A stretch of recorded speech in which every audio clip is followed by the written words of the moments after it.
think if I had the choice at birth, I'd rather just have straight hair and then curl it using all that like texturizing stuff and styling stuff. I used to have straight blonde hair, and then slowly throughout my teenage years, it got curlier and darker, and now it's just this mess. Obviously, it's not brown right now, but of course you can see the roots, so you know what? It's originally meant to be like dark brown. Yeah, but that's why I kind of wish I had straight hair. I love the tutorials online as well for curly hair. It's not like for a person with straight hair who wants it to be curly and then they curl it from there. It's never really for people with curly hair and they want to style it just with that, you know. I normally always end up talking about my hair, so I decided to get it out of the way at the start, you know. That's my thing behind it.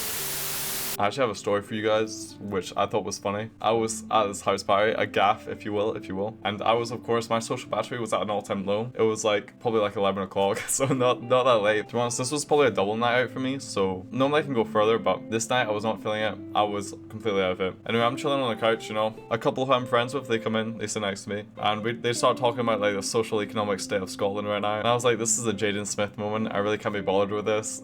So I'm just like giving light input. I don't really want to get into it really at all, but they're yapping, and I'm like, oh my god, I want to leave, but I can't leave at 11 o'clock. I can't be the first to leave, you know. You can never be the first to leave. I'm not really in the mood to dive into a big debate right now, so I'm just kind of there holding on. And then my savior appears. One of my good friends walks in the room. He makes dead eye contact with me and he says, Owen, I need your help. This is a great opportunity to get out of this conversation. So I'm like, thank you, you're the best. I'll do anything you need, whatever it is. I will kill someone for you right now. Okay, that's the kind of level I was on. From like the first appearance of him, I think he's had too many drinks. Anyway, he sits down next to me and he said, I heard you were really good at giving dating advice. And I was like, yes, of course, that is me. I like the way he just like went straight to me and just completely patched the actual couple in the room. And he went to me for relationship advice. Because I did ask him, I did say, oh, did you see my Valentine's Day video? And he was like, wait, what? What videos? You make videos? And I was like, oh, never mind. I guess it's just word of mouth how I'm such a great advice giver when it comes to relationships, and that I'm a relationship connoisseur. Anyway, you know, he tells me about this girl he likes, blah, blah, blah. I'm just giving light advice and stuff, and we're chucking around. I'm a couple beers deep, so I'm giving some quality advice. That's how you know, okay? In my life, I perform best in anything under like 2 or 3 beers. At that level, I'm at my peak for everything, I think, okay? So I'm giving great advice, but then I realized like I just start ranting about something else and he's like nodding along, like he is not really paying attention to anything I'm saying. So I kind of realized in that moment, this is a good opportunity to practice gaslighting. The next opportunity that comes, I will try and sneak something in there to see if it lands, and it'll be funny, We continue talking, I don't know why, but he gets onto Instagram stories and liking people's Instagram stories, like liking her Instagram stories. He really wants to get her to notice him. I'm like, okay. And he's like, so I've been liking our Instagram stories. I've been liking the first ones, and then, you know, not liking the rest to show that I'm interested, but I'm not that interested. I'm like, what the hell is that? I think he saw too many of those videos of like people like liking stories and then like someone running over like to marry them or something like that. I see those videos all over my reels, you know. I think, do people actually take that seriously? Do people actually think that hard about liking someone else's story? Like the only time I like someone's story is if it's a friend of mine, like a close friend of mine, or it makes me laugh. Those are the only 2 reasons. I don't know. I don't really think about it too seriously. Maybe I'm weird for that, you know. Maybe it is a huge thing. Does that mean if you're in a couple, you're not allowed to like someone else's story because then that's considered cheating? Didn't think about that one, did you? Okay. Don't want to insert trust issues into any relationship, but you know, just saying.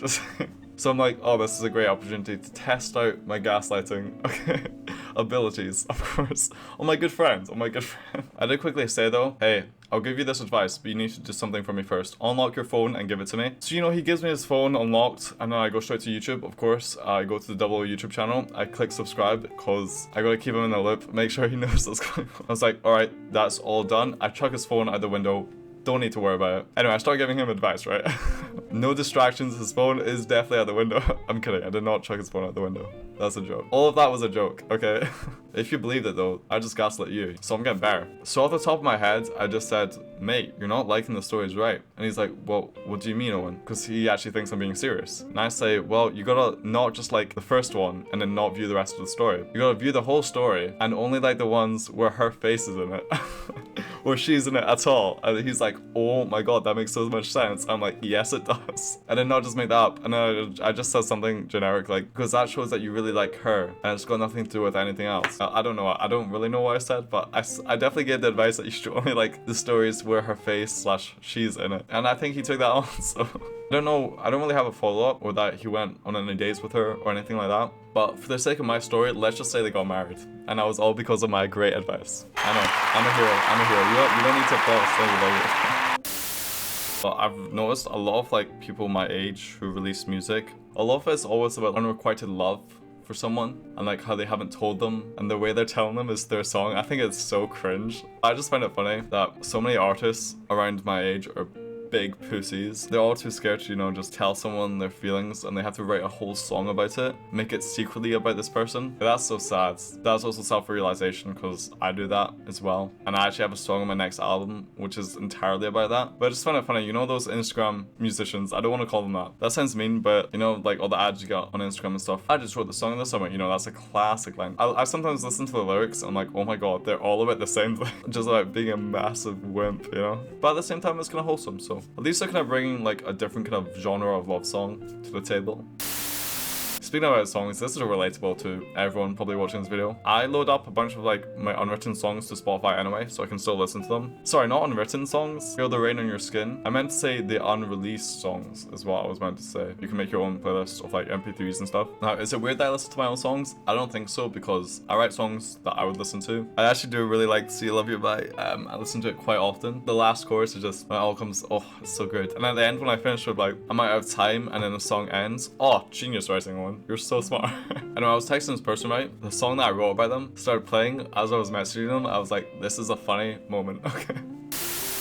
What's your favorite way to drink water? I was drinking water a very specific way and I was like, this is the best way to drink water. And I started thinking about the other ways which are like, could be ranked the best. Now, all of these kind of occur after a night out or like a workout.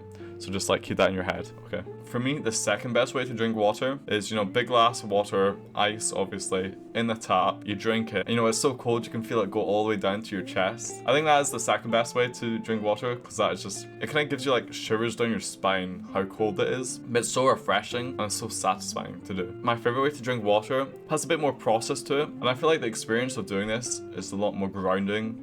And okay, it's just drinking water on, what are you doing? But it's when you scrub your hands clean and they're spotless, you know. You can see your reflection in your hands. I'm kidding. And then you turn the tap on, right? By the way, when I say like tap, it's gotta be Scottish tap water, because that stuff tastes so good. You know, straight from a glacier in the Highlands, you know, that kind of water. Hyped by us, owned by you. You make your hands into a bowl, and then you just, you know, you let your hands fill up, and you just go. That is the best way to drink water. No doubt. Nothing else in my mind can beat that. Sparkling water. Get sparkling water out of the table. I know a bunch of my friends like it. I don't. It tastes weird. It does not taste like water. Shut up, okay? The carbonation adds its own flavor to it. That's an undeniable fact. I remember once I was hungover and then I went to the store, picked up the first water bottle I saw because I was having a meal deal. Got back to this flat. I was like at this desk. I was working. I cracked open the bottle, took a huge sip, and instant regret hit me as it was sparkling water and I just was like, ugh. So gross. The worst thing was though, I just had to keep drinking it. I mean, I could have just got regular water, but I've paid for it, so I'm like, I may as well. I don't think there's anything more satisfying than, you know, drinking water out of your hand. That's all I'm saying.